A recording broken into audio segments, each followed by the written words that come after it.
The International Criminal Tribunal for the former Yugoslavia is now in session. L'audience du Tribunal Penal International pour l'ex-Yougoslavie est ouverte. Please be seated.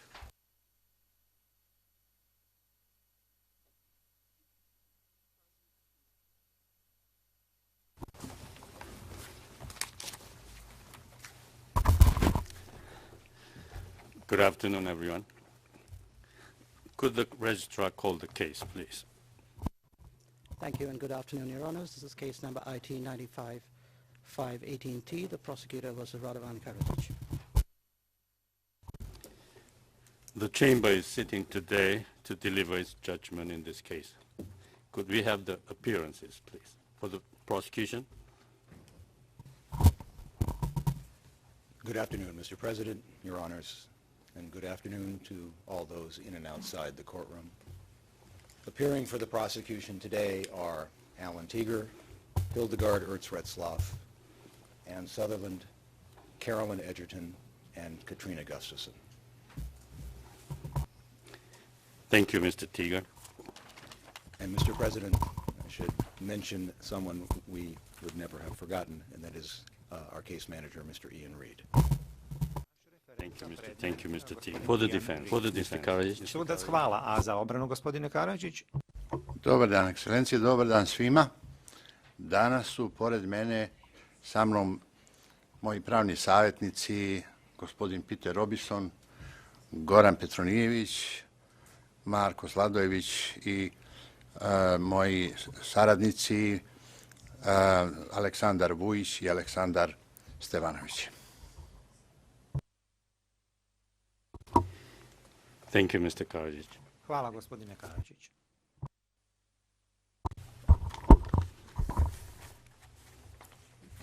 The accused was a founding member of the SDS and served as its president from July 1990 to July 1996. He was the president of the National Security Council of the Serbian Republic of Bosnia and Herzegovina, and on the 12th of May 1992. Izabran je za predsjednika predsjedništva Srpske Republike Bosne i Hercegovine. Od 17. decembra 1992. bio je jedini predsjednik Republike Srpske i vrhovni komandant Oružanih snaga Republike Srpske. Optuženom se sudilo po 11 točaka optužnice, 2 točke za genocid, 5 točaka za zločine protiv čovječnosti, odnosno progon, ubojstvo, istrebljenje, deportacija i prisilno premještanje i 4 točke za kršenje zakona ili običaja ratovanja, odnosno ubojstvo, dijela nasilja s primarnim ciljem širenja terora među civilnim stanovništvom, protupravni napadi na civile i uzimanje talaca. Tužilaštvo je u optužnici teretilo optuženog da je sudjelovao u 4 udružena zločinačka poduhvata, što ću od sada nadalje zvati UZP. Navodi optužbe su sljedeći. Prvo, od najkasnije oktobra 1991. do 30. novembra 1995. optuženi je sudjelovao u UZP-u, čiji je cilj bilo trajno uklanjanje bosanskih muslimana i bosanskih Hrvata sa teritorije na koju su bosanski Srbi polagali pravo. I to putem činjenja krivičnih dijela za koja se u njemu tereti. To je sveobuhvatni UZP. Drugo, između aprila 1992. i novembra 1995. optužen je sudjelovao u UZP-u da se pokrene i sprovede kampanja snajperskog djelovanja i granatiranja civilnog stanovništva Sarajeva, čiji je primarni cilj bilo širenje terora među civilnim stanovništvom. To je UZP vezan za Sarajevo. Treće, između otprilike 26. maja i 19. juna 1995. optuženi je sudjelovao u ZP-u da se osoblje Ujedinjenih nacija, njih više od 200, uzme za taoce kako bi se Sjevernoatlantski savez prisilio da se suzdrži od zračnih napada na vojne ciljeve bosanskih Srba. To je UZP vezan za taoce. I četvrto, počevši od dana koji su neposredno prethodili 11. julu 1995. pa sve do 1. novembra 1995. optuženi je sudjelovao u udruženom zločinačkom poduhvatu da se bosanski muslimani u Srebrenici eliminiraju ubijanjem srebreničkih muškaraca i dječaka, kao i prisilnim odvođenjem žena, djece i jednog broja starijih muškaraca. To je UZP vezan za Srebrenicu. Pored toga, tužilaštvo je optuženog teretilo da je planirao, podsticao, naredio i ili podržavao i pomagao krivična djela u optužnici. Optuženi se također tereti kao nadređeni u skladu s članom 7.3 statuta. Tužilaštvo je iznijelo svoju uvodnu riječ 27. oktobra i 2. novembra 2009. godine, a prvi svjedok optužbe svjedočio je 13. aprila 2010. Završne riječi iznesene su između 30. septembra i 7. oktobra 2014. Pretresno vijeće zasjedalo je 499 dana suđenja i saslušalo iskaze 434 svjedoka. Pored toga, vijeće je primilo dokaze još 152 svjedoka u pismenom obliku. Ukupno je u spis uvršteno 11.469 dokaznih predmeta. Cijeli spis broji više od 48.000 stranica transkripta, preko 95.000 stranica podnesaka i više od 190.000 stranica uvrštenih dokaznih predmeta. Dakle, u spisu je ukupno više od 330.000 stranica. The Chamber's findings and the reasons for these findings will now be summarized. Ovdje će biti ukratko izneseni zaključci vijeća i njihovo obrazloženje. Valja međutim imati na umu da je ovo tek sažetak koji ni na kakav način ne čini dio presude pretresnog vijeća. Jedini autoritativni izvor zaključaka vijeća je pisana presuda.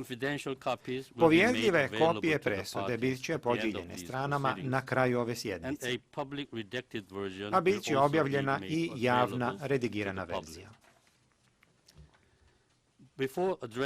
Prije nego što pređemo na 4 gore navedene komponente, pretresno vijeće zaključuje na osnovu dokaza da je u Bosni i Hercegovini postojao oružani sukob tokom cijelog perioda relevantnog za optužnicu, kao i da su ispunjeni drugi opći uslovi za krivična djela iz člana 3 statuta. U vezi sa zločinima protiv čovječnosti, vijeće zaključuje da je postojao rasprostranjeni i sistematski napad na civilno stanovništvo svo vrijeme relevantno za optužnicu i da su krivična djela dio tog napada i da su počinioci znali da su krivična djela dio tog napada. Vijeće se prvo osvrće na komponentu predmeta koja se bavi općinama i sveobuhvatnim UZP-om. Tvrdi se da su počinjeni zločini u općinama Bijeljina, Bratunac, Brčko, Foča, Rogatica, Sokolac, Višegrad, Vlasenica i Zvornik u istočnoj Bosni i Hercegovini, u općinama Banja Luka, Bosanski Novi, Ključ, Prijedor i Sanski most u autonomnoj regiji Krajina, odnosno Ark, i u općinama Hadžići, Ilidža, Novi Grad, Novo Sarajevo, Pale i Vogošća na području Sarajeva. Te ću lokacije zvati općine. Vijeće zaključuje da su počevši od kraja marta 1992. i tokom cijele 1992. godine srpske snage preuzele kontrolu nad općinama u dijelu BiH na koji su bosanski Srbi polagali pravo. Tokom i nakon ovih dobro planiranih i koordiniranih zauzimanja općina postojao je organizirani i sistematski obrazac zločina počinjenih nad bosanskim muslimanima i bosanskim Hrvatima koji su obitavali u tim općinama. Vijeće zaključuje da je ogroman broj bosanskih muslimana i bosanskih Hrvata u tim općinama prisilno raseljen iz svojih domova na druge lokacije u BiH i u treće zemlje. Optuženi je u svoju obranu iznio da su kretanja stanovništva u BiH bila dobrovoljna i prirodna posljedica rata i da nije postojala politika protjerivanja. Vijeće, suprotno tome, konstatira da su u mnogim slučajevima žrtve bile prisiljene da odu nakon napada na njihova sela ili nakon što su srpske snage zauzele gradove.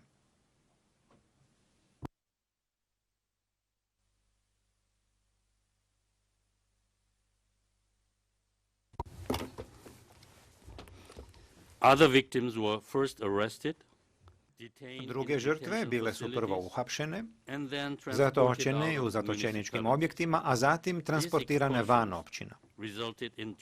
Ta protjerivanja rezultirala su drastičnim promjenama u nacionalnom sastavu općina. Bosanski muslimani i bosanski Hrvati također su uklanjani s položaja vlasti i otpuštani s posla u brojnim općinama. Pored protupravnih hapšenja i samovoljnih pretresa, uvedena su ograničenja kretanja za bosanske muslimane u nekim općinama. Hiljade civila bosanskih muslimana i bosanskih Hrvata protupravno su zatočene u 50 zatočeničkih objekata po svim općinama. Nesrbi su često masovno hapšeni i iz svojih domova odvođeni u takve zatočeničke objekte nakon napada na sela i gradove. Međutim, Vijeće napominje da nije donijelo zaključak o protupravnom zatočenju za zatočenike koji su bili borci i civile koji su aktivno sudjelovali u neprijateljstvima. Politički i državni organi bosanskih Srba i srpske snage također su uveli i trajno održavali nečovječne životne uslove u više zatočeničkih objekata. Žrtve su bile podvrgnute jadnim životnim uslovima. Nedostajalo je hrane i vode, zdravstvena njega bila je neadekvatna ili nepostojeća, a sanitarije i higijenski uslovi bili su loši, kao i uslovi za spavanje. U mnogim od tih zatočeničkih centara zatočenici su bili također podvrgnuti mučenju, premlaćivanjima i fizičkom i psihičkom zlostavljanju od strane srpskih snaga. Bosanski muslimani i bosanski Hrvati, žene i muškarci, bili su tokom svog zatočeništva podvrgnuti silovanjima i drugim dijelima seksualnog nasilja od strane pripadnika srpskih snaga. Tim zločinima su žrtvama nanesene teške duševne ili fizičke patnje ili ozljede. Nesrpski zatočenici bili su prisiljavani da rade na linijama fronta ili su korišteni kao živi štit da bi zaštitili srpske snage. Nakon ili tokom protjerivanja iz njihovih domovina, imovinu žrtava oduzimale su vlasti bosanskih Srba. Nesrpska imovina naširoko se pljačkala, a u mnogim općinama srpske snage sprovele su uništavanje sela i imovine bosanskih muslimana i bosanskih Hrvata velikih razmjera. Srpske snage razorile su više džamija, katoličkih crkvi i drugih kulturnih spomenika i sakralnih objekata u Bratuncu, Bosanskom Novom, Foči, Ključu, Novom Gradu, Prijedoru, Rogatici, Sanskom mostu, Sokocu i Zvorniku. Kulturni spomenici i sakralni objekti odabrani su za razaranje zbog svog značenja za bosanske muslimane i bosanske Hrvate na tim lokacijama. Međutim, iako vijeće zaključuje da su kulturni spomenici i sakralni objekti razoreni u Bijeljini, na Palama i u Vogošći, izvedeni dokazi nisu bili dovoljni da bi se van razumne sumnje utvrdilo ko je odgovoran za ta razaranja. Srpske snage također su ubile mnoge bosanske muslimane i bosanske Hrvate tokom i nakon zauzimanja općina. Žrtve su ubijane u masovnim pogubljenjima ili su ubijane nakon napada na nesrpska sela. Žrtve su također strijeljanje i u zatočeništvu, ili bi ih srpske snage odvodile iz zatočeničkih objekata i ubijale. U drugim slučajevima žrtve su umirale kao rezultat teških premlaćivanja od strane srpskih snaga ili su gubile život uslijed nečovječnih životnih uslova kojima su bile podvrgnute. Za 26 incidenata ubijanja u prilogu optužnice, vijeće konstatira da je dokazano obilježje krivičnog dijela ubijanja masovnih razmjera i tome odgovarajuća namjera i da ta ubijanja stoga predstavljaju istrebljenje.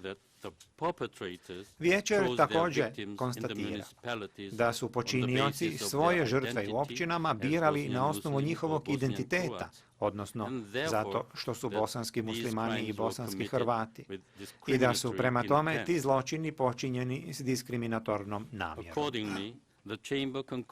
Shodno tome, vijeće zaključuje da su pripadnici srpskih snaga te političkih i državnih organa bosanskih Srba počinili ubojstvo kao kršenje zakona ili običaja ratovanja i ubojstvo, istrebljenje, deportaciju, prisilno premještanje i progon kao zločine protiv čovječnosti.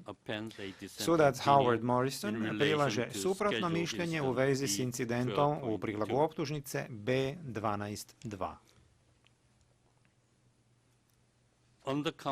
U točki 1 tužilaštvo je tvrdilo da je u 7 od općina, odnosno u Bratuncu, Foči, Ključu, Prijedoru, Sanskom mostu, Vlasenici i Zvorniku, kampanja progona za koju se tereti obuhvatala ili je eskalirala toliko da je obuhvatila ponašanje i namjeru koji predstavljaju genocid.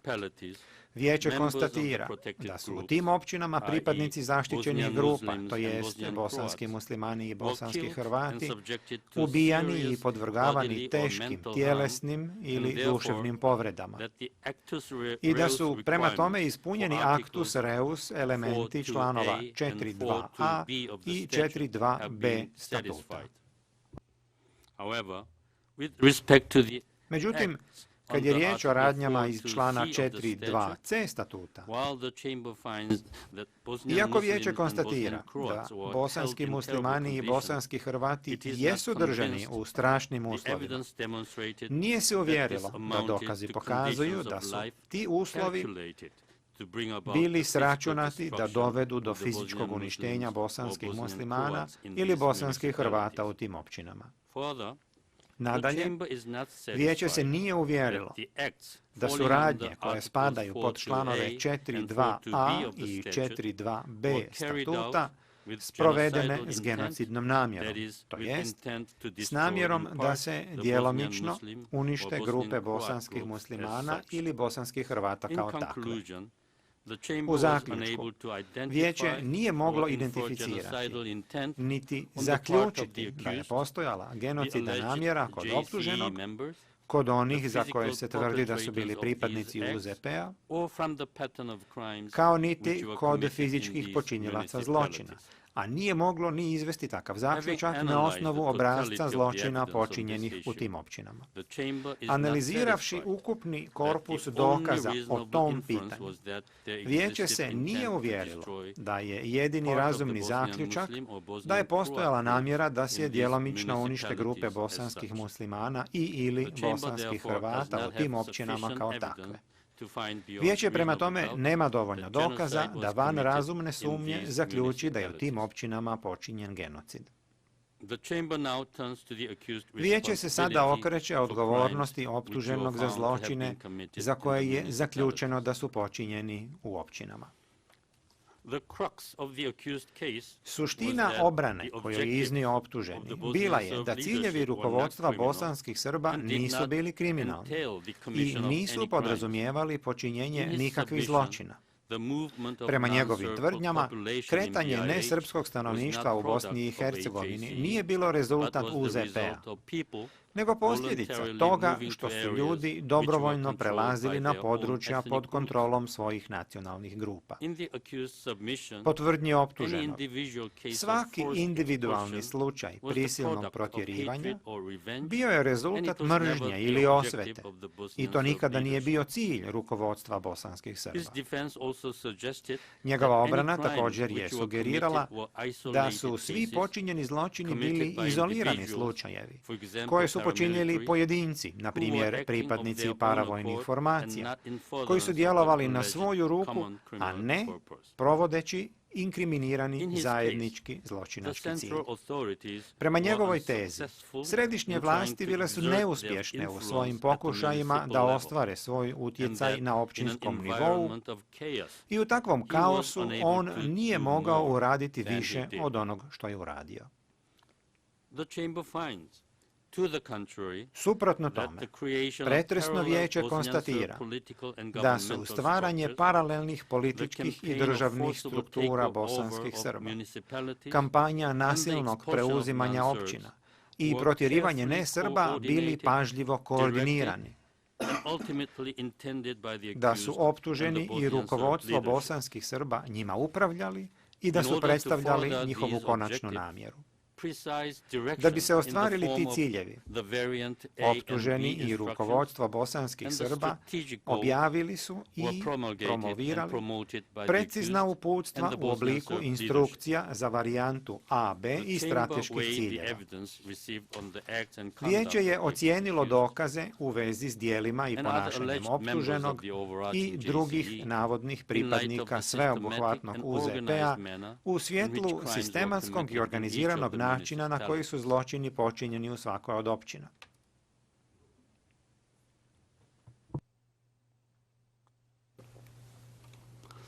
On this basis, the chamber finds na toj osnovi vijeće konstatira da između oktobra 1991. i novembra 1995. postojao zajednički plan da se činjenjem zločina bosanski muslimani i bosanski Hrvati trajno uklone sa teritorija na koje su bosanski Srbi polagali pravo.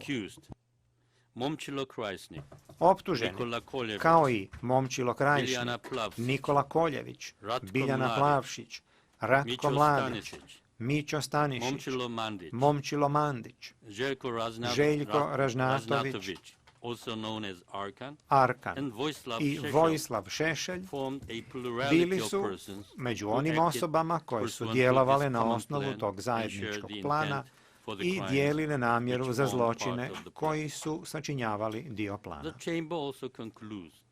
Vijeće također zaključuje da je optuženi značajno doprinio sveobuhvatnom UZP-u.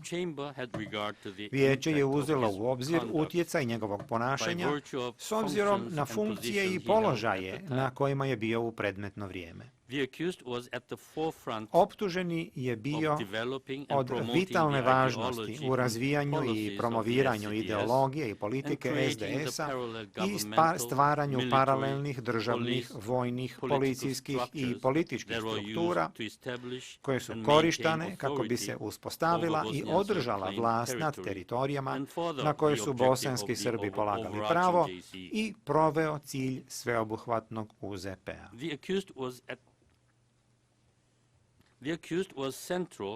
Optužen je imao središnje mjesto u definiranju ciljeva rukovodstva bosanskih Srba, uključujući razdvajanje od bosanskih muslimana i bosanskih Hrvata, zauzimanje teritorija na koje su bosanski Srbi polagali pravo i stvaranje uglavnom nacionalno homogene države bosanskih Srba. Optuženi je također bio središnja figura u širenju propagande protiv bosanskih muslimana i bosanskih Hrvata, kojom su oni identificirani kao povijesni neprijatelji Srba i kojom se inzistiralo da je suživot nemoguć. Optuženi je igrao na kartu takve povijesne perspektive, a njegova je retorika korištena kako bi se izazvali strah i mržnja prema bosanskim muslimanima i bosanskim Hrvatima i pogoršavala međunacionalne podjele i napetosti u Bosni i Hercegovini. Optuženi se također nalazio u samom vrhu političkih, državnih i vojnih struktura i mogao je koristiti svoju vlast i utjecaj za sprovođenje cilja sveobuhvatnog UZP-a. On je konačno podržao vojno sprovođenje njihovih ciljeva, što je nužno podrazumijevalo zauzimanje teritorija i prisilno premještanje nesrpskog stanovništva. Bio je središnja figura u mobilizaciji i stvaranju teritorijalnih obrana bosanskih Srba, Vojske Republike Srpske i zasebnih policijskih struktura bosanskih Srba. Nadalje, nakon povlačenja JNA iz Bosne i Hercegovine, optuženi je podržao operativnu suradnju vojnih snaga i lokalnih vlasti i, u nekim slučajevima, paravojnih formacija. Te vojne strukture i jedinice upotrijebljene su da se preuzme i održi vlast bosanskih Srba na teritoriji na koju su bosanski Srbi polagali pravo i da se sprovede cilj sveobuhvatnog UZP-a. Iako je optuženi kasnije u sukobu preduzeo neke korake da kontrolira pripadnike paravojnih formacija, ti su koraci poduzeti nakon što su te paravojne formacije upotrijebljene za sprovođenje ciljeva sveobuhvatnog UZP-a.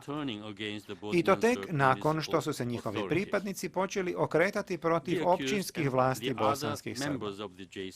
Optuženi i drugi pripadnici UZP-a poslužili su se svojim ovlastima i utjecajem na krizne štabove, teritorijalnu obranu, Vojsku Republike Srpske, MUP bosanskih Srba i paravojne formacije, da bi izvršili zločine predviđene zajedničkim planom sveobuhvatnog UZP-a.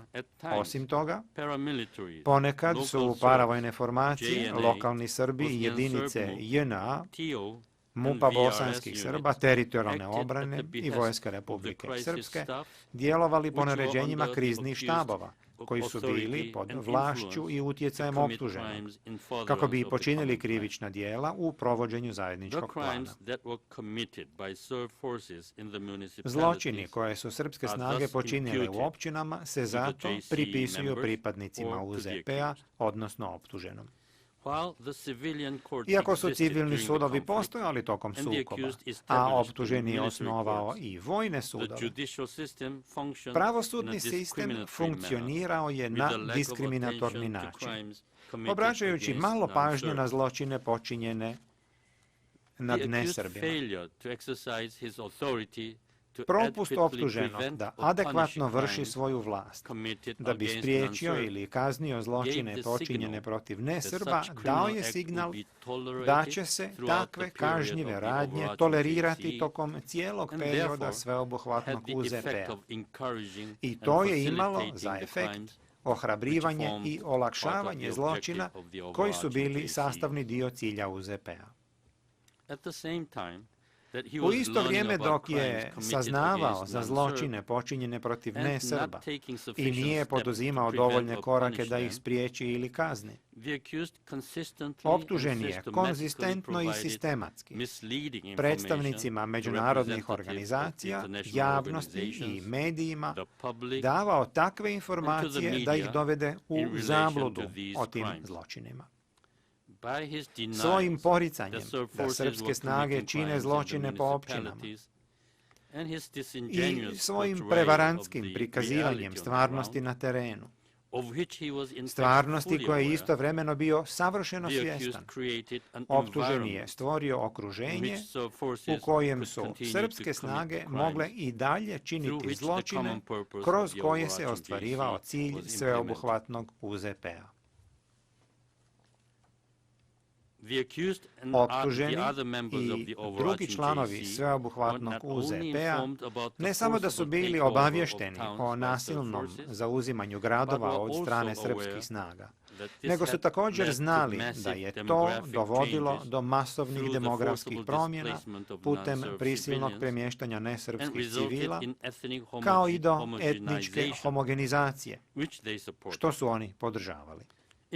Osim toga, način na koji su srpske snage preuzimale vlast u općinama podrazumijevao je i široko rasprostranjenu praksu protupravnih hapšenja i zatočenja hiljada nesrba prije nego što bi ih uklonili sa teritorije na koju su bosanski Srbi polagali pravo. Optuženi i rukovodstvo bosanskih Srba ne samo da su znali za te objekte zatočenja, nego su koristili takvo nelegalno zatvaranje ljudi kao jedan od osnovnih elemenata u ostvarenju cilja sveobuhvatnog UZP-a.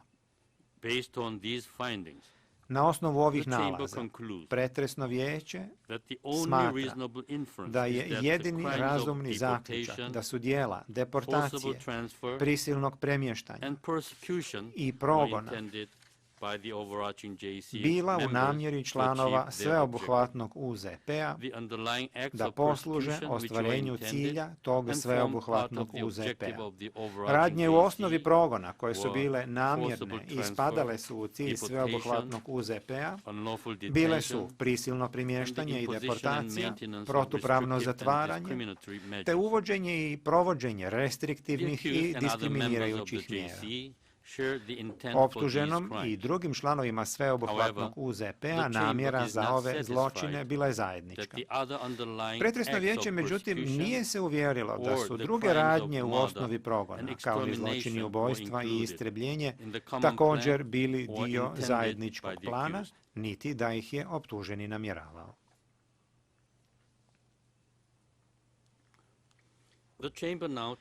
Pretresno vijeće će se sada osvrnuti na to da li su ta krivična djela bila predvidljiva. Vijeće je uzelo u obzir široku geografsku teritoriju obuhvaćenu zajedničkim planom i konstatira da nije bilo iskrene brige za to na koji način će se preuzimati vlast u općinama i sprovoditi plan sveobuhvatnog UZP-a. Pretresno vijeće konstatira da je, s obzirom na prirodu zajedničkog plana i način na koji je on provođen, bilo predvidljivo da bi srpske snage mogla počiniti krivična djela s elementima nasilja protiv nesrba tokom i nakon preuzimanja vlasti u općinama i kampanje prisilnog premještanja nesrba. Osim toga, dokazi o saznanjima optuženog o kriminalnim aktivnostima u općinama pokazuju da je on bio savršeno svjestan atmosfere krajnje zastrašenosti u kojoj su nesrbi bivali prinuđeni da odu. Pretresno vijeće dalje konstatira da je optuženi bio svjestan da je zajednički plan prema kojem su hiljade nesrpskih civila bivale masovno protjerivane iz svojih domova za vrijeme i nakon nasilnog preuzimanja vlasti u gradovima i selima i zatvarani u objektima širom općina, sprovođen u kontekstu međunacionalnog neprijateljstva i nasilja. Što više, znao je da vlada atmosfera nekažnjivosti za zločine protiv nesrba. Odmjerivši ove faktore, pretresno vijeće zaključuje da je optuženi trebao znati da je nesrpsko stanovništvo izloženo riziku nasilnih zločina koje mogu počiniti pripadnici srpskih snaga sprovodeći zajednički plan. Optuženog je ta mogućnost ostavljana ravnodušnim. On je slijedio zajednički plan, svjestan mogućnosti da ti zločini mogu biti počinjeni tokom njegovog sprovođenja i spremno je preuzeo taj rizik. Slijedom toga, vijeće konstatira da je optuženi mogao predvidjeti ubojstvo, istrebljenje i progon. Radnje u osnovi progona, koje su se mogle predvidjeti, bile su okretno postupanje, prisilni rad na liniji fronta, korištenje nesrba kao živih štitova, oduzimanje i pljačka imovine i bezobzirno razaranje privatne imovine, uključujući i kulturne i vjerske objekte. Zbog toga, u zaključku, a vezano za općine, optuženi snosi individualnu krivičnu odgovornost prema članu 7.1 statuta za progon, istrebljenje, ubojstvo, deportaciju i prisilno premještanje kao zločine protiv čovječnosti i za ubojstvo kao kršenje zakona ili običaja ratovanja. Međutim, u svjetlu zaključka da se pretresno vijeće nije uvjerilo da je počinjen genocid u 7 gore navedenih općina, optuženi se ne proglašava krivim za genocid po točki 1 optužnice. Pretresno vijeće sada prelazi na sarajevsku komponentu predmeta i sarajevski UZP za koji se tereti u optužnici. Pretresno vijeće konstatuje da je od kraja maja 1992. do oktobra 1995. godine civilno stanovništvo grada Sarajeva bilo izloženo granatiranju i snajperskom djelovanju od strane snaga bosanskih Srba, tačnije Sarajevsko-romanijskog korpusa, odnosno SRK. Tokom tog perioda jedinice SRK držale su položaje na brdima oko Sarajeva, okruživši ga i držeći ga pod opsadom.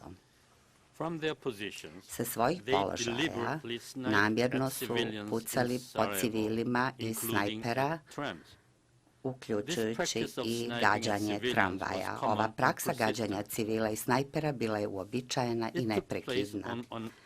To se radilo skoro svakodnevno i trajalo je uglavnom nesmanjenim intenzitetom sve vrijeme sukoba.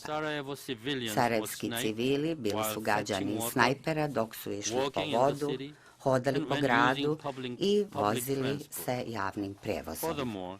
Osim toga, iz snajpera se pucalo po djeci dok su se igrala ispred svojih kuća, šetala sa roditeljima ili se vraćala kući pješke iz škole, pa čak i dok su vozila bicikle.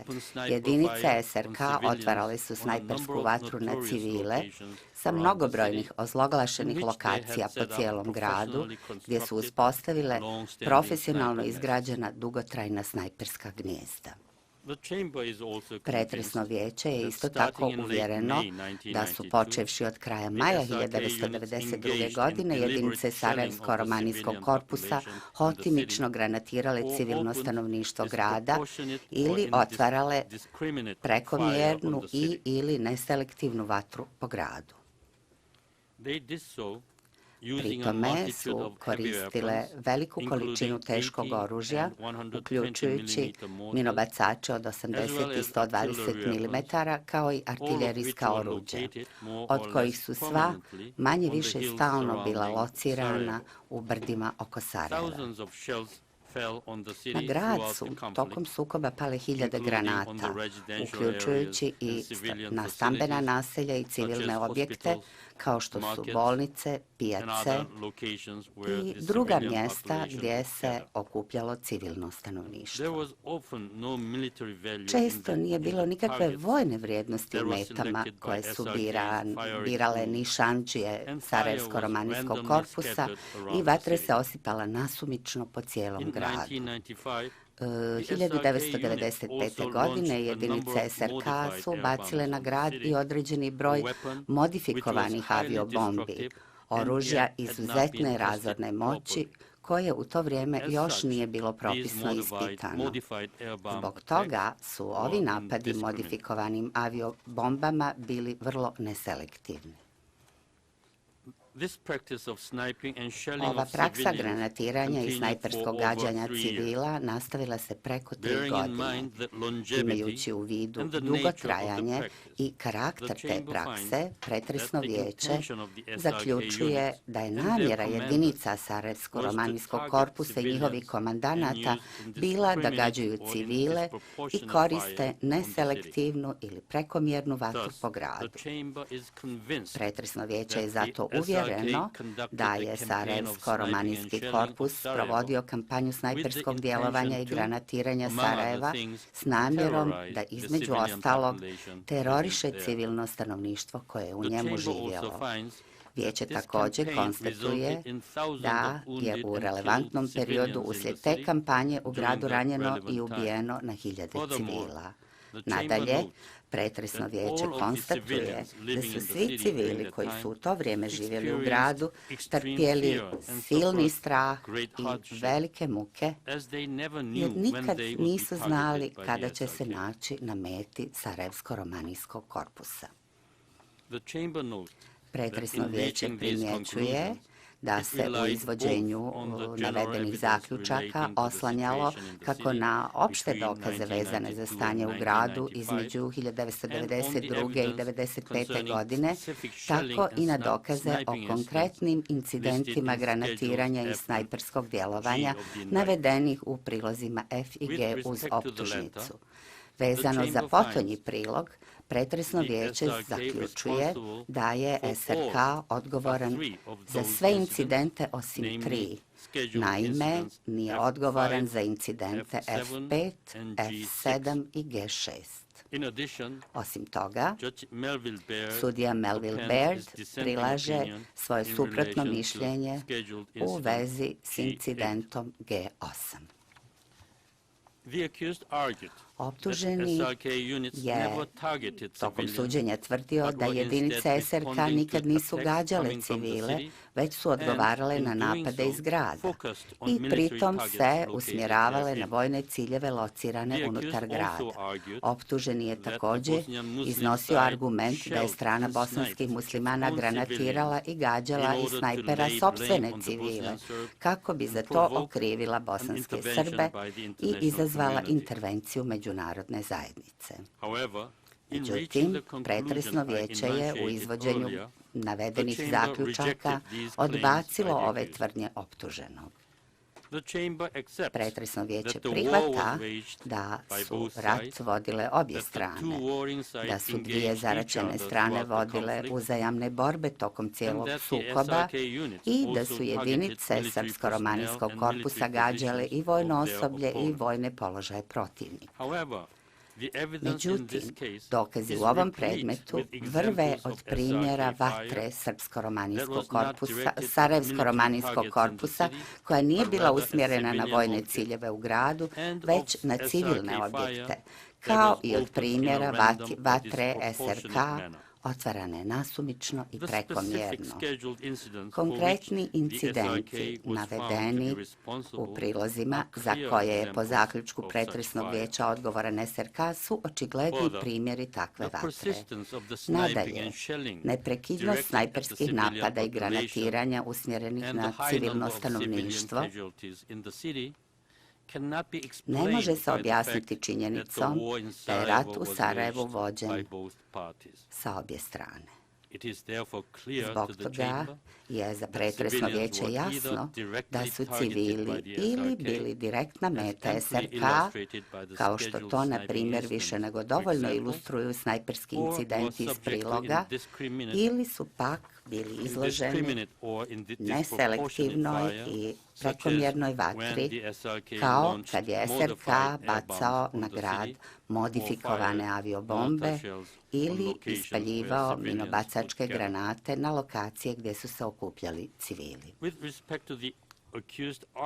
U pogledu argumenata optuženog da je strana bosanskih muslimana gađala sopstvene civile, Pretresno vijeće prihvata da je na strani bosanskih muslimana bilo veoma stalo da navede međunarodnu zajednicu da se zauzme za njih i zato su ponekad gađali osoblje UN-a u gradu ili otvarali vatru po teritoriji pod njihovom kontrolom da bi potom zato okrivili bosanske Srbe.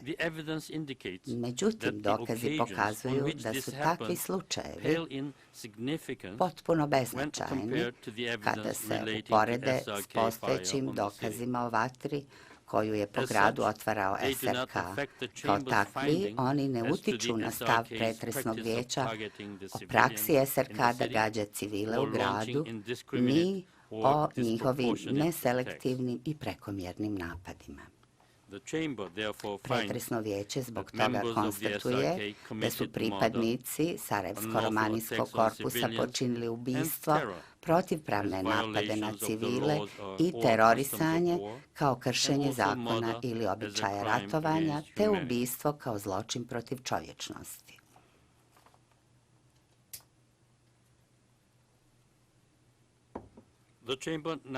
Pretresno vijeće sada prelazi na temu odgovornosti optuženog za ova djela.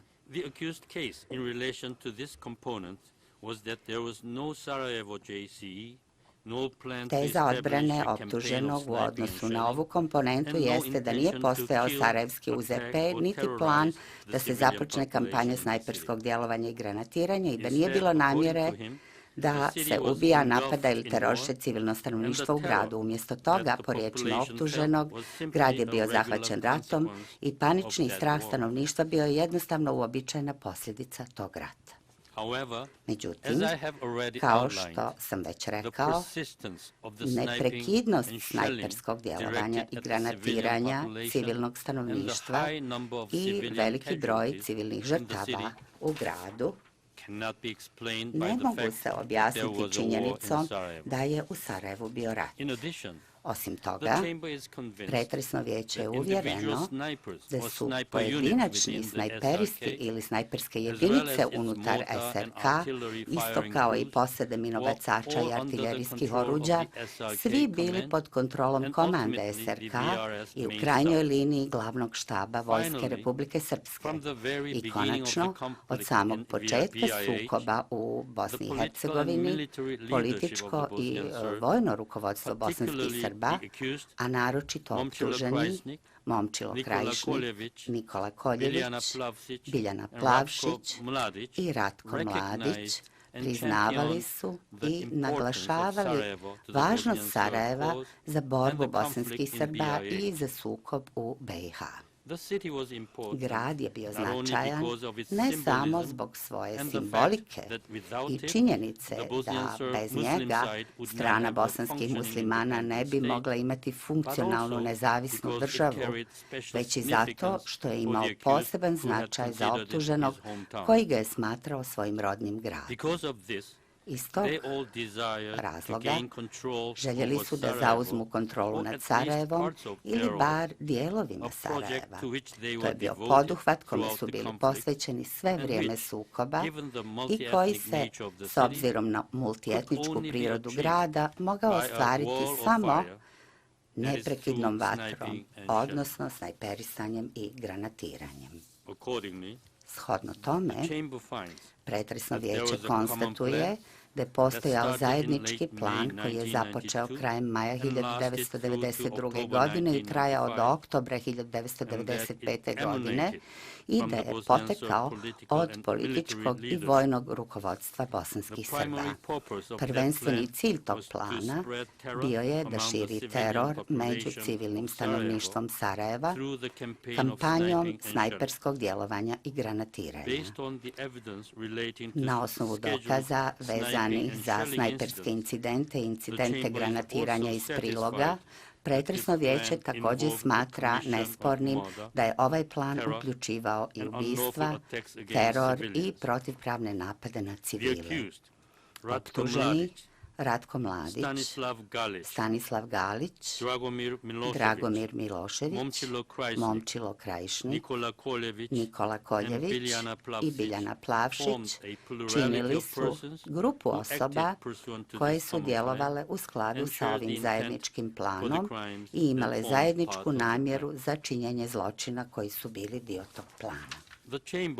Vijeće također zaključuje da je optuženi značajno doprinio tom planu.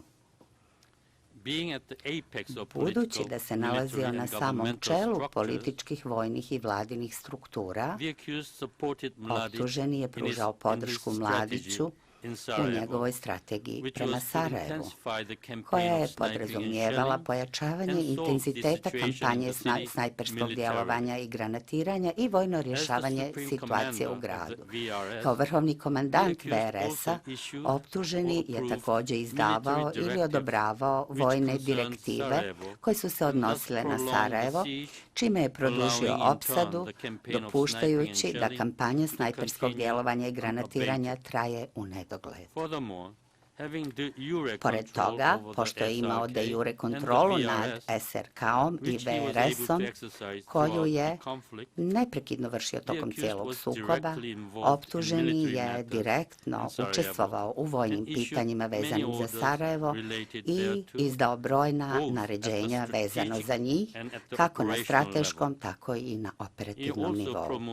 Također, je u nekoliko situacija unaprijedio i nagradio Mladića, Galića i Dragomira Miloševića uprkos saznanju da su umiješani u napade na civilno stanovništvo Sarajeva. Od nastanka udruženog zločinačkog poduhvata koji se odnosio na Sarajevo, optužen je bio dosljedno obavještavan o napadima SRK na civilno stanovništvo u gradu, između ostalog i o brojnim incidentima navedenim u prilozima uz optužnicu, o kojima se detaljno govori u presudi. No, umjesto da se postara da prestanu napadi na civile, poricao je da je SRK odgovoran za napade i umjesto toga za njih optužio stranu bosanskih muslimana. Također je skretao pažnju sa kritika upućenih zbog oružanih dejstava SRK, pokretanjem nevezanih pitanja ili naglašavanjem da su takvi postupci neophodni da bi se odbranila teritorija bosanskih Srba.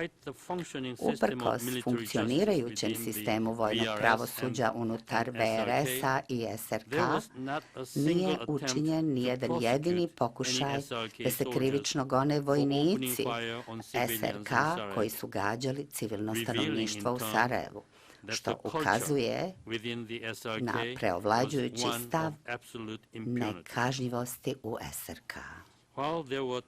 Iako je od strane optuženog bilo pokušaja da zauzda dejstva protiv civila u Sarajevu, to se događalo samo kad je bio izložen pritisku međunarodne zajednice ili pod prijetnjom NATO intervencije.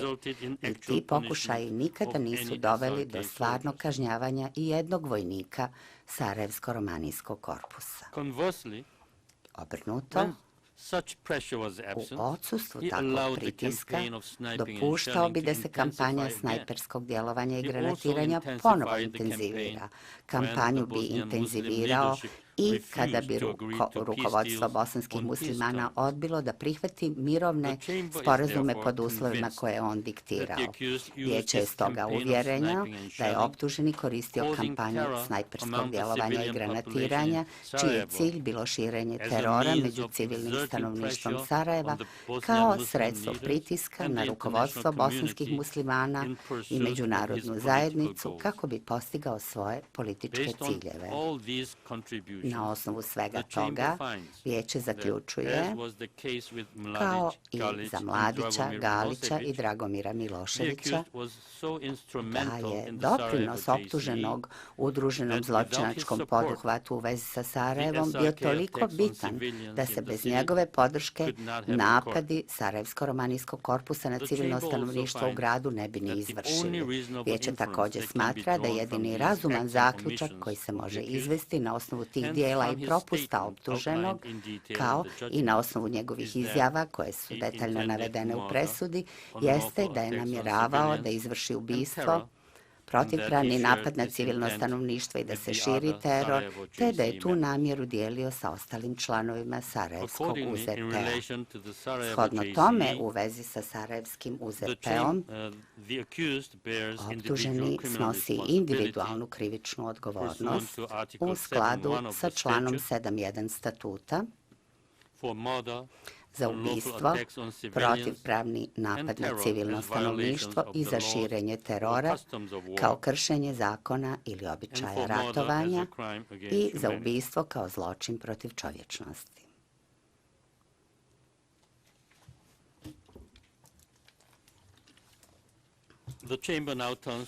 Vijeće će se sada baviti pitanjem talaca. Dana 26. maja 1995. godine, nakon vazdušnih udara NATO-a na vojne mete bosanskih Srba na Palama, snage bosanskih Srba zatočile su osoblje UNPROFOR-a i vojnih posmatrača UN-a u BiH i odveli ih na različite lokacije širom BiH. Neke od pripadnika osoblja odvezli su na lokacije od vojnog značaja za bosanske Srbe, kao što su radarska stanica na Jahorini i različite kasarne. Dok su bili zatočeni od strane snaga bosanskih Srba, osoblju UN-a upućivane su prijetnje. Nekima je rečeno da će nastradati ili čak da će ih ubiti ako NATO nastavi da izvodi vazdušne udare. UN je bio obaviješten o tim prijetnjama. Neki pripadnici osoblja bili su lisicama vezani ispred mjesta od vojnog značaja. Kada je postalo jasno da NATO neće više izvoditi napade na vojne ciljeve bosanskih Srba, optuženi je naredio da se osoblje UN-a oslobodi, te su do 18. juna svi pripadnici UN-a pušteni na slobodu. Vijeće konstatuje da je osoblje UN-a koje su snage bosanskih Srba zatočile imalo pravo na zaštitu po zajedničkom članu 3, uključujući i odredbu kojom se zabranjuje uzimanje talaca. Vijeće odbacuje argument optuženog da se nakon vazdušnih napada NATO-a osoblje UN-a smatralo učesnicima u borbi, te prema tome nije bilo obuhvaćeno zaštitom predviđenom zajedničkim članom 3. Vijeće konstatuje da UN i njegove mirovne snage nisu bile strane u sukobu, te da zatočeno osoblje UN-a nije uzelo aktivnog učešća u neprijateljstvima. U periodu od otprilike 26. maja do 19. juna 1995. godine snage bosanskih Srba zatočile su osoblje UN-a i vojnih posmatrača UN-a i upućivale im prijetnje kako bi ishodile ustupak, odnosno postigle da NATO obustavi svoje vazdušne napade na vojne ciljeve bosanskih Srba u Bosni i Hercegovini.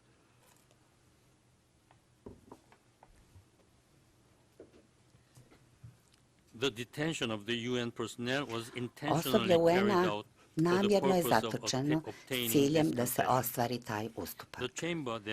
Vijeće prema tome zaključuje da se ovim ispunjavaju obilježja krivičnog djela uzimanja talaca u smislu kršenja zakona ili običaja ratovanja prema članu 3. Vijeće se uvjerilo van razumne sumnje da je postojao udruženi zločinački poduhvat čiji je zajednički cilj bio da se pripadnici UN-a uzmu kao taoci kako bi se NATO prisilio da se suzdrži od vazdušnih napada na mete bosanskih Srba. Zajednički cilj je ostvaren nakon vazdušnih napada NATO-a 25. i 26. maja 1995. godine, a okončan je kada su svi pripadnici UN-a oslobođeni. Udruženi zločinački poduhvat bilo je uključeno više osoba, između ostalih optuženi Mladić, Krajišnik i Manojlo Milovanović. Jedini razuman zaključak koji vijeće može da izvuče iz izvedenih dokaza o izjavama, dijelima i ponašanju optuženog jeste da on ne samo da je imao namjeru da se zatoče pripadnici UN-a, već je i htio da se njima prijeti tokom zatočeništva kako bi postigao cilj da NATO obustavi vazdušne napade. Vijeće je do tog zaključka došlo nakon što je konstatovalo da je prije čina uzimanja talaca optuženi upozorio UNPROFOR da će vojnike UN-a tretirati kao neprijatelje ako NATO izvrši vazdušne napade, te je jasno stavio do znanja da ako NATO izvede vazdušne napade, onda će snage UN-a biti napadnute ili barem zatočene. Dana 27. maja 1995. godine optuženi je odobrio naređenje da zarobljeni pripadnici UN-a i osobe drugih međunarodnih humanitarnih organizacija budu razmješteni kod potencijalnih meta vazdušnih napada. Nakon što su uzeti taoci, optuženi je javno upozorio da se ne pribjegava vojnoj intervenciji kako bi se taoci oslobodili, izjavivši da bi se to završilo katastrofom i krvoprolićem. Prema tome, vijeće odbacuje argument optuženog da tužilaštvo nije dokazalo njegovu mens rea za ovaj zločin, kao i njegovu tvrdnju da iako se složio sa zarobljavanjem pripadnika UN-a, nikada nije ni pomislio niti pristao da oni budu izloženi prijetnjama. Vijeće također konstatuje da je optuženi u značajnoj mjeri doprinio zajedničkom cilju da se pripadnici UN-a uzmu za taoce kako bi odvratili NATO od daljih vazdušnih napada. Optuženi je bio glavni pokretač čina uzimanja talaca i aktivni učesnik događaja u svakom pogledu. On je direktno učestvovao u operaciji uzimanja pripadnika UN-a za taoce, što se vidi iz njegovog učešća u formulisanju i provođenju plana za uzimanje talaca i izjavama koje je dao da se napadnu i zatoče pripadnici UN-a, nalozima drugima da se zarobe pripadnici UN-a i odvedu na mjesto od vojnog značaja za Vojsku Republike Srpske poslije vazdušnih napada NATO-a, nadgledanju operacije uzimanja talaca, primanju izvještaja o taocima i postavljanju uslova za oslobođenje talaca. Što se tiče UZP-a vezanog za taoce, optuženi stoga snosi individualnu krivičnu odgovornost prema članu 7.1 statuta za krivično djelo uzimanja talaca kao kršenje zakona i običaja ratovanja.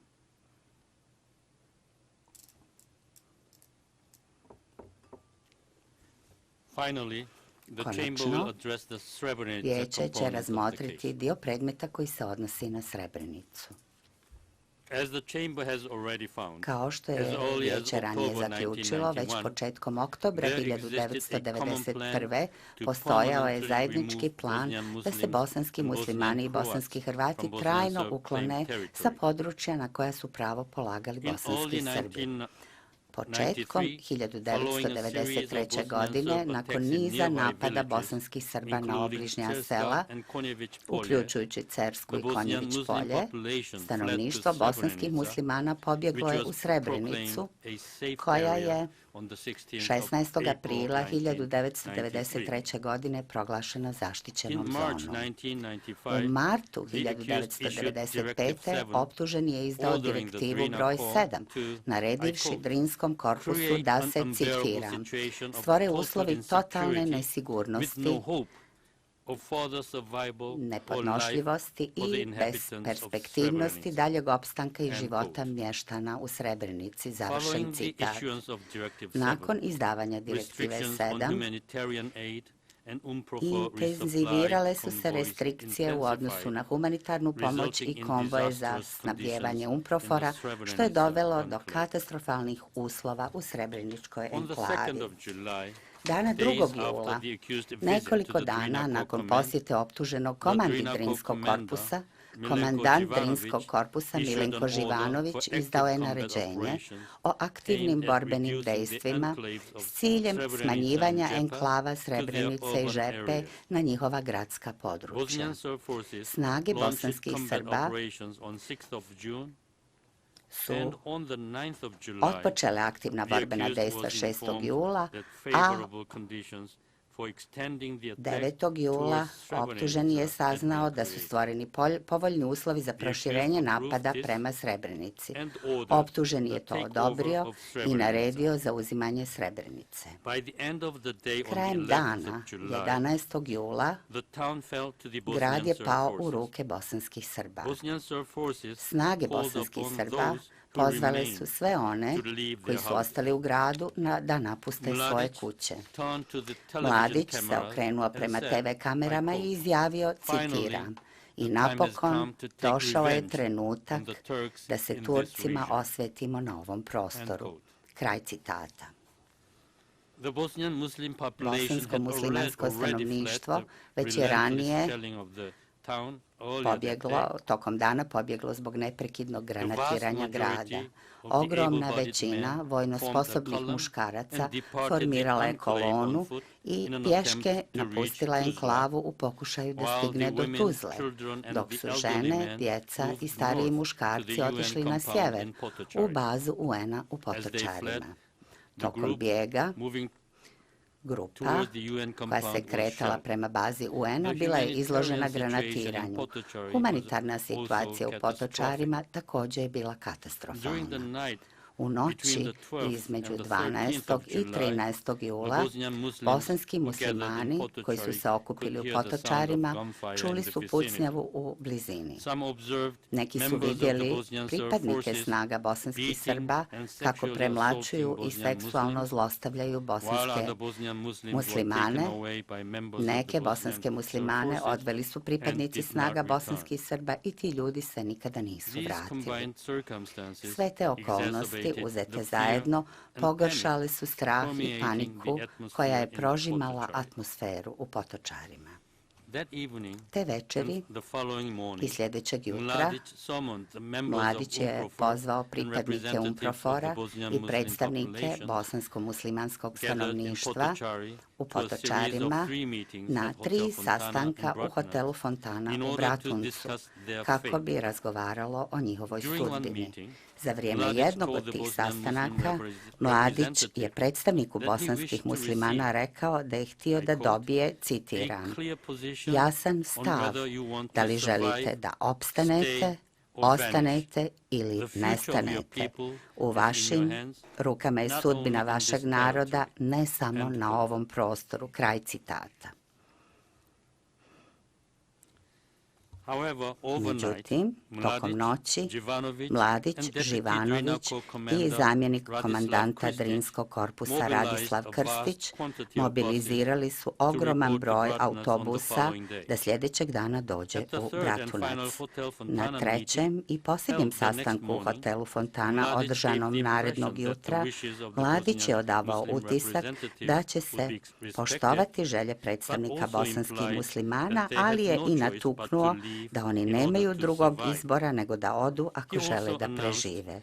Također je izjavio da će muškarci, bosanski muslimani u dobi između 15 i 70 godina proći kroz postupak provjere. Uoči sastanka, načelnik za bezbednost Drinskog korpusa Vujadin Popović rekao je načelniku za bezbednost Bratunačke brigade Momiru Nikoliću da će bosansko-muslimanske žene i deca okupljeni u Potočarima biti prevezeni, dok će vojno sposobni muškarci biti odvojeni. Popović je rekao Nikoliću da, citiram, "sve balije treba pobiti." Kraj citata. Optuženi osporava verodostojnost Momira Nikolića, kako u celini, tako i konkretno u odnosu na ovaj razgovor. Međutim, kao što se detaljno obrazlaže u pismenoj presudi, Veće smatra da je svedočenje Momira Nikolića u vezi s ovim pouzdano i stoga prihvata njegov iskaz o tom razgovoru. Between mid-May on the 12th of July and 8 p.m. on the Podneva 13th of July, jula do 8 sati uveče 13. jula, približno 30.000 bosansko-muslimanskih žena, dece i starih autobusima je prevezeno iz Potočara na područje pod muslimanskom kontrolom.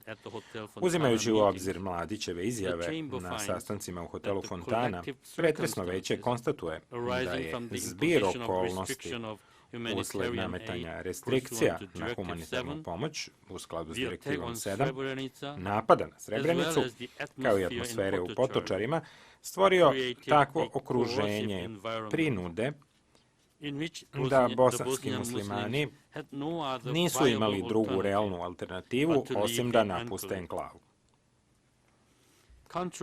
Suprotno tvrdnji optuženog da je odlazak bosanskih muslimana iz Potočara predstavljao istinski izbor tog stanovništva, Veće konstatuje da je bosansko-muslimansko stanovništvo bilo prinuđeno na odlazak.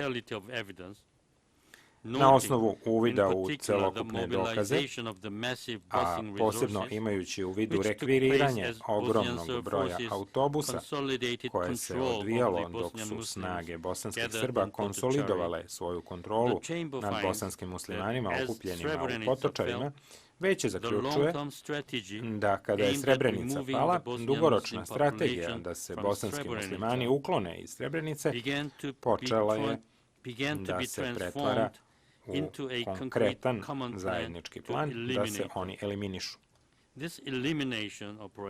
Ta operacija eliminacije prvo je poprimila oblik prisilnog premeštanja bosansko-muslimanskog stanovništva.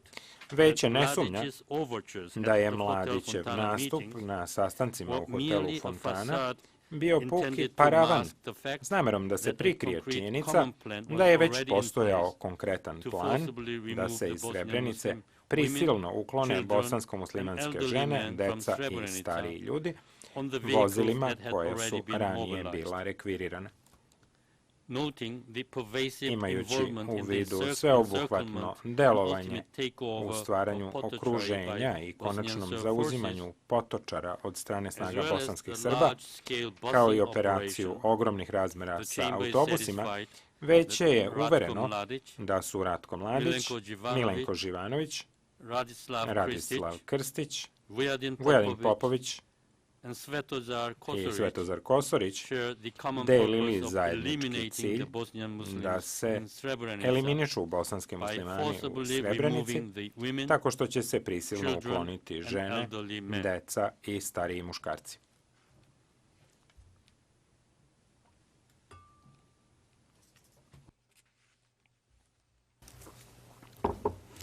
After the first convoy departed Pošto je prvi konvoj napustio Potočare, pripadnici snaga bosanskih Srba počeli su da razdvajaju muškarce i dečake bosanske muslimane koji su se približavali vozilima, prisiljavajući ih da ostave svoje porodice kao i svoje lične stvari, kao što su, na primjer, njihove isprave, i da ih odvode u zgradu poznatu pod nazivom Bela kuća, koja se nalazila na drugoj strani puta. Takva razdvajanja nastavljena su tokom celog dana, 12. i 13. jula. Kada se kuća napunila i kada su u nju natrpani bosanski muslimanski muškarci, stigli su autobusi da ih odvezu do Bratunca, gde su bili zatočeni širom grada u jednako prenatrpanim uslovima.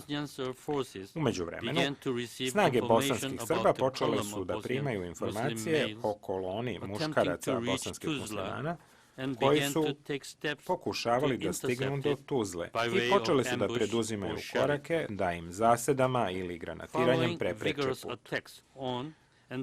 Posle intenzivnih napada i potere za kolonom, snage bosanskih Srba su 13. jula zatočile između 1500 i 2000 muškaraca bosanskih muslimana, koji su se predali ili su zarobljeni, a snage bosanskih Srba držale su ih kod raskrsnice u blizini Konjević polja, na livadi u Sandićima i na fudbalskom stadionu u Novoj Kasabi. Tokom popodneva i uveče zatočenici su uklonjeni sa tih lokacija i odvedeni ili u skladište u Kravici ili kamionima i autobusima u grad Bratunac. Počevši kasno tog popodneva i tokom noći, snage bosanskih Srba ubile su između 755 i 1016 muškaraca bosanskih muslimana u skladištu u Kravici. Te večeri Miroslav Deronjić, koga je optuženi 2 dana ranije postavio za civilnog poverenika za srpsku opštinu Srebrenica, požalio se načelniku bezbednosti glavnog štaba Ljubiši Berari zbog prisustva autobusa punih zatočenika koji su parkirani po celom Bratuncu, što je izazvalo zabrinutost među bratunačkim stanovništvom. Otprilike oko 8 sati uveče, Deronjić je razgovarao za optuženim, koji ga je pitao koliko hiljada. Deronjić je odgovorio da ih ima oko 2 za sada, ali da će ih biti još u toku noći. Optuženi je potom rekao Deronjiću da, citiram, sva roba mora biti smeštena u magazine pre 12 sutra, ne u magazine tu, nego negde drugo. Kraj citata. Beginning that evening, Počevo te večeri, a u skladu sa Mladićevim naređenjem, više hiljada muškaraca bosanskih muslimana prebačeno je autobusima iz Bratunca u Zvornik, gde su kratko vreme držani u školama u Orahovcu, Petkovcima, Ročeviću i Kuli, kao i u Domu kulture u Pilici. Tokom narednih nekoliko dana oni su odvedeni sa tih mesta zatočenja na obližnje lokacije širom opštine Zvornik, Poljanu u Orahovcu, Branu u Petkovcima, obalu Drine u blizini Kozluka i vojnu ekonomiju Branjevo. Tamo su ih pripadnici snaga bosanskih Srba streljali. Čak i pre masovnog ubijanja u Zvorniku, koje je otpočelo 12. jula, snage bosanskih Srba streljale su muškarce bosanske muslimane u Potočarima, na livadi u Sandićima i u školi u Lukama kod Tišća, na obali reke Jadar, kao i ispred škole Vuk Karadžić u Bratuncu. U danima koji su usledili posle završetka operacije ubijanja u Zvorniku, pripadnici snaga bosanskih Srba nastavili su da ubijaju muškarce bosanske muslimane koje bi zarobili, što se vidi iz primjera ubistva muškaraca bosanskih muslimana u Snagovu, Bišini i Trnovu. Dokazi predočeni u ovom predmetu pokazali su da je najmanje 5115 muškaraca bosanskih muslimana ubijeno u vezi sa događajima navedenim u prilozima optužnice, a koji se stavljaju optuženom na teret. Međutim, pretresno veće nije moglo da utvrdi van razumne sumnje da se incident iz priloga optužnici E2 odigrao onako kako se to u optužnici navodi.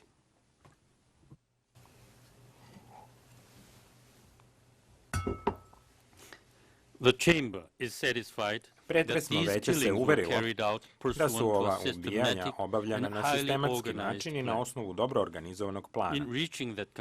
Da bi došlo do tog zaključka, pretresno veće uzelo je u obzir to da su snage bosanskih Srba počele da dobijaju detaljne obaveštajne podatke u vezi sa prisustvom muškaraca bosanskih muslimana među ljudima u Potočarima u noći 11. jula, kao i da su otprilike u isto vreme počeli da primaju izveštaje o postojanju i kretanju kolone muškaraca i dečaka bosanskih muslimana koji su pokušavali da se probiju do Tuzle. Nadalje, pre trećeg sastanka u hotelu Fontana, koji je održan 12. jula u 10 prepodne, Popović je rekao Momiru Nikoliću da sve balije treba pobiti. Pretresno veće je uvereno da je plan da se svi vojno sposobni muškarci i dečaci bosanski muslimani iz Srebrenice pobiju već bio utvrđen u vreme kada je počeo treći sastanak u hotelu Fontana. Optuženi tvrdi da plan da se pobiju muškarci bosanski muslimani koje su snage bosanskih Srba zarobile nije postojao, barem do ubijanja koje je izvršeno u skladištu u Kravici u popodnevnim satima 13. jula. Međutim, pretresno veće smatra da taj incident označava početak sprovođenja plana da se izvrši masovno ubijanje.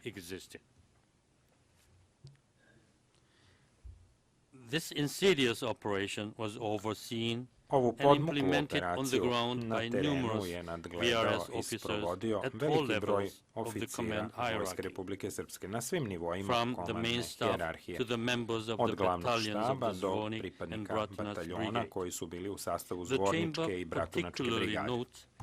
Pretresno veće posebno skreće pažnju na to da su oficiri iz glavnog štaba, Drinskog korpusa i Zvorničke brigade zaduženi za bezbednost, to jest Beara Popović i Drago Nikolić, stalno bili prisutni na lokacijama u Zvorničkoj opštini, gde su između 14. i 17. jula 1995. godine vršena ubijanja.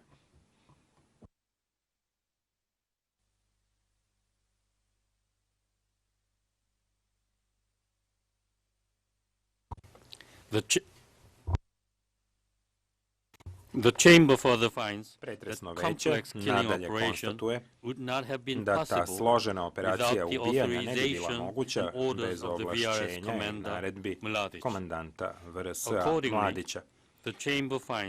Shodno tome, pretresno veće konstatuje da su Ratko Mladić, Ljubiša Beara i Vujadin Popović delili prošireni zajednički cilj da se bosanski muslimani iz Srebrenice eliminišu tako što će muškarci i dečaci biti pobijeni, te da su prema tome imali nameru da se putem radnje u osnovi, odnosno ubijanja, počine ubistvo, istrebljenje i progon. Nadalje, pretresno veće primećuje da su snage bosanskih Srba energično progonile pripadnike kolone, kao i da su bile vrlo uporne u sprovođenju namere da pobiju sve muškarce bosanske muslimane koje su bosanski Srbi zarobili, bez obzira na to da li se radilo o borcima ili civilima, kao i bez obzira na to da li su oni zarobljeni ili su se sami predali pošto su napustili kolonu.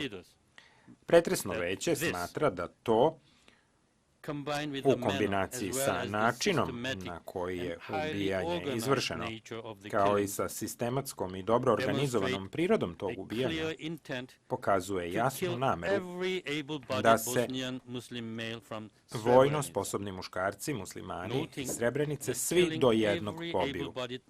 Uz napomenu da ubijanje svih vojno sposobnih muškaraca iz određene grupe ljudi ima za posljedicu ozbiljne implikacije u pogledu mogućnosti stvaranja potomstva, što može dovesti do izumiranja grupe o kojoj je reč. Pretresno veće konstatuje da jedini razuman zaključak koji se iz toga može izvući jeste taj da su pripadnici snaga bosanskih Srba, koji su organizovali i koordinirali ovu operaciju, imali nameru da unište bosanske muslimane iz Srebrenice kao takve. U zaključku, imajući u vidu stalno prisustvo i umešanost Beare i Popovića na lokacijama na kojima su vršena masovna ubijanja u Zvorničkoj opštini Njihove brojne postupke koji su doprineli ostvarivanju operacije ubijanja, kao i činjenicu da je ta operacija širokih razmera sprovođena uz suštinsko učešće Mladića, pretresno veće uverilo se da su pripadnici UZP-a vezanog za Srebrenicu, koji su se dogovorili da se mere prošire, tako da uključe i ubijanje muškaraca i dečaka, odnosno Mladić, Beara i Popović, imali nameru da svi vojno sposobni muškarci, bosanski muslimani, budu pobijeni, a ta namera je u datim okolnostima jednaka nameri da se bosanski muslimani iz Srebrenice unište kao takvi.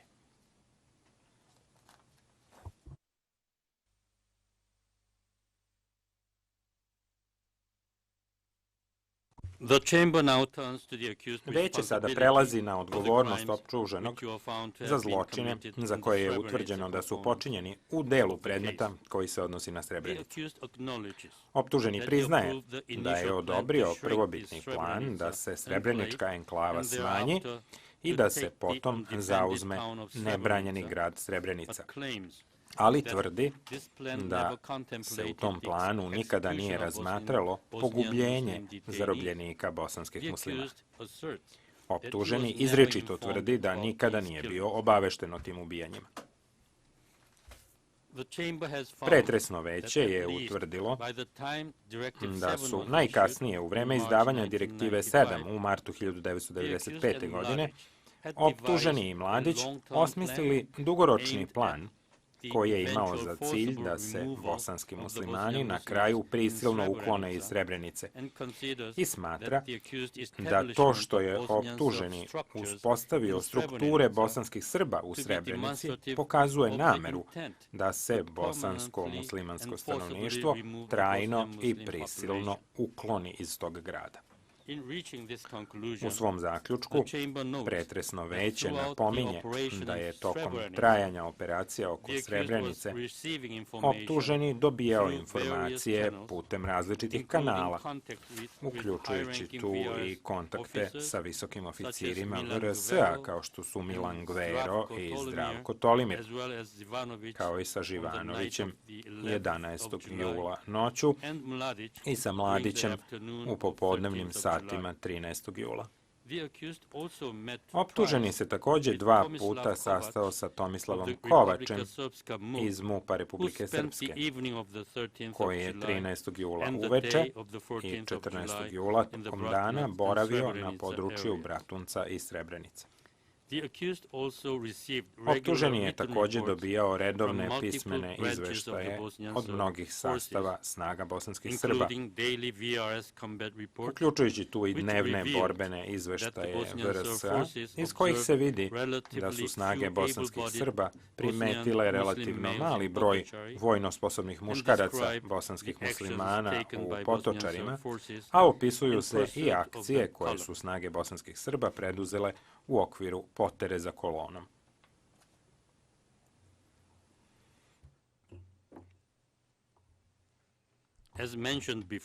Kao što je ranije pomenuto,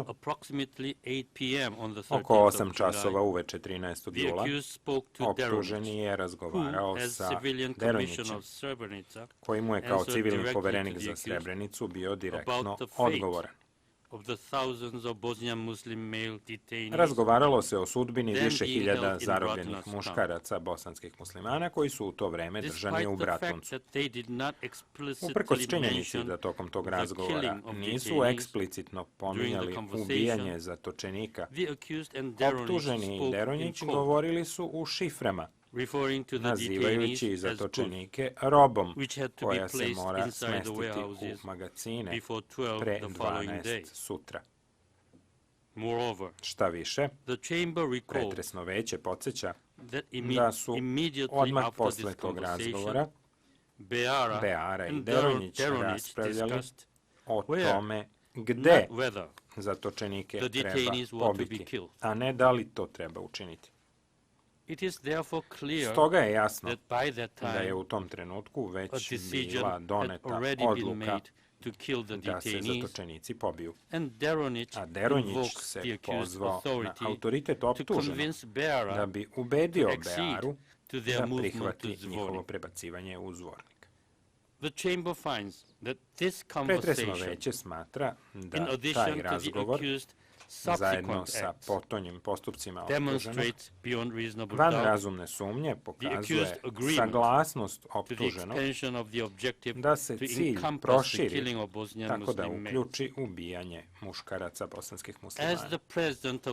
Kao predsjednik Republike Srpske i vrhovni komandant VRS-a, optuženi je bio jedina ličnost u Republici Srpskoj koja je imala moć da interveniše kako bi se sprečilo da muškarci bosanski muslimani budu pobijeni.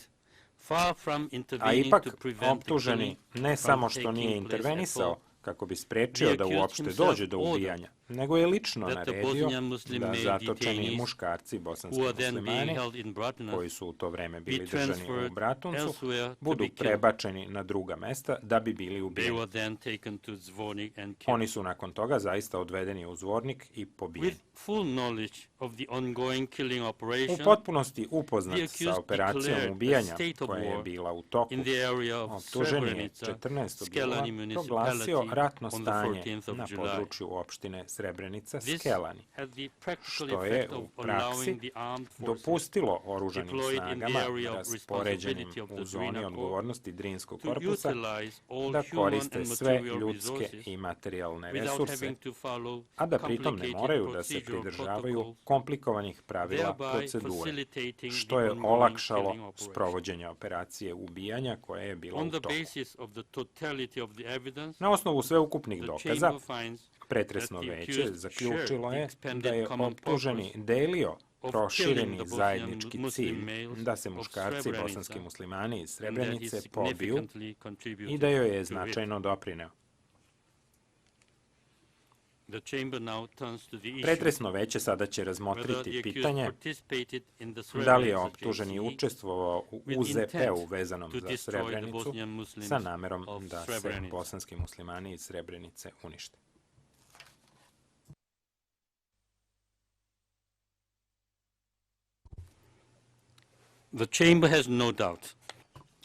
Pretresno veće uvereno je van svake sumnje da je optuženi znao da hiljade zarobljenih muškaraca bosanskih muslimana, koje snage bosanskih Srba drže zatočene na području Srebrenice, čine vrlo značajan procenat muškaraca bosanskih muslimana iz Srebrenice. Iako je imao redovno ažurirana saznanja o toku operacije, optuženi se saglasio sa delom plana koji se odnosio na eliminaciju zarobljenika između 13. jula uveče i 17. jula, pa stoga nije ni intervenisao da bi zaustavio ili sprečio njihovo ubijanje. Umjesto toga, on je naredio da se zarobljenici prebace u Zvornik, gde su oni zatim pobijeni.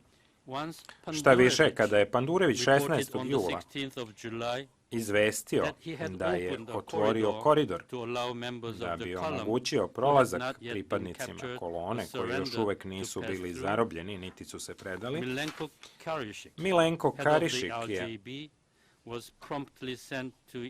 odmah poslat da to istraži, a koridor je u roku od jednog dana zatvoren. Najzad, pretresno veće podsjeća da se optuženi u komunikaciji sa međunarodnim novinarima hvalio otvaranjem koridora, ali da je na sednici Skupštine bosanskih Srba, zatvorenoj za javnost, koja je održana nekoliko sedmica kasnije, izrazio žaljenje što su muškarci bosanski muslimani uspeli da prođu kroz linije bosanskih Srba. Shodno tome, pretresno veće smatra da je jedini razuman zaključak koji se može izvući iz takvih dokaza jeste taj da je optuženi sa Mladićem, Bearom i Popovićem delio nameru da svi vojno sposobni muškarci, bosanski muslimani iz Srebrenice, budu pobijeni, što je po mišljenju pretresnog veća jednako nameri da se bosanski muslimani iz Srebrenice unište kao takvi. Međutim, pretresno veće konstatuje da može samo da zaključi da se optuženi saglasio sa proširenim zajedničkim ciljem u vreme svog razgovora sa Deronjićem u 8 sati uveče 13. jula. Prema tome, on se ne može na osnovu svog učešća u UZP-u vezanom za Srebrenicu smatrati odgovornim za ubijanja i s njima povezanim radnjama progona koji su se desili pre tog vremenskog trenutka.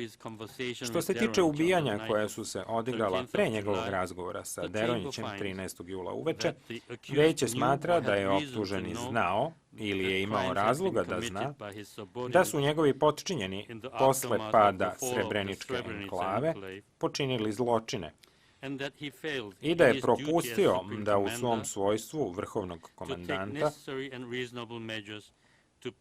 obavi svoju dužnost i preduzme nužne i razumne mere da bi kaznio počinjenje genocida, ubistva, istrebljenja i ubijanja kao radnji u osnovi progona. On je stoga krivično odgovoran za takve propuste po članu 7.3 statuta. Međutim, pošto je pretresno veće već zaključilo da je optuženi odgovoran za genocid po osnovu učešća u UZP-u vezanom za Srebrenicu, veće mu neće izreći osuđujuću presudu po članu 7.3 statuta, a u vezi sa tačkom 2 optužnice.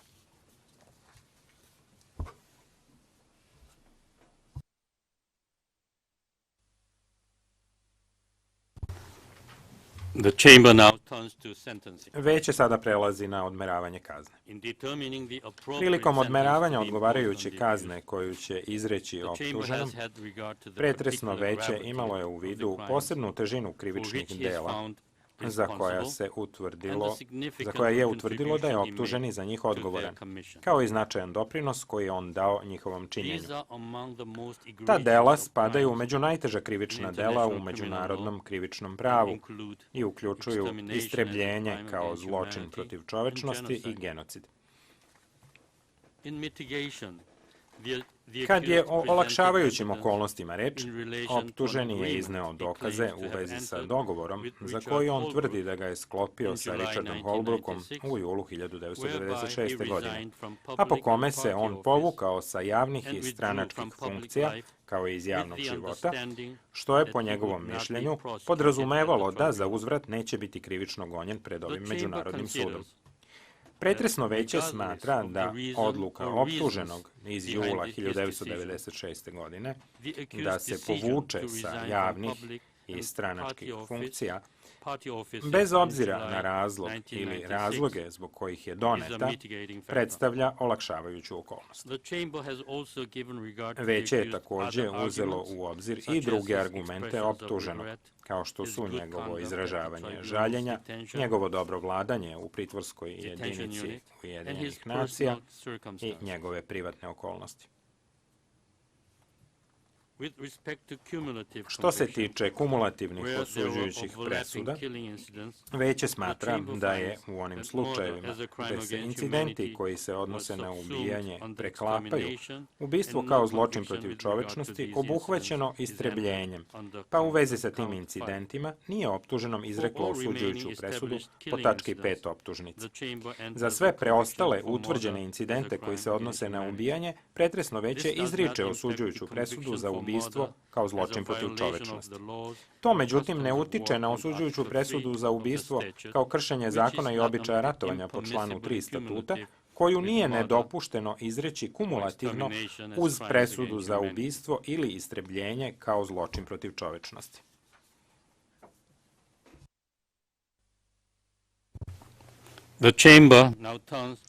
Veće sada prelazi na dispozitiv. Gospodine Karadžiću, molim vas ustanite.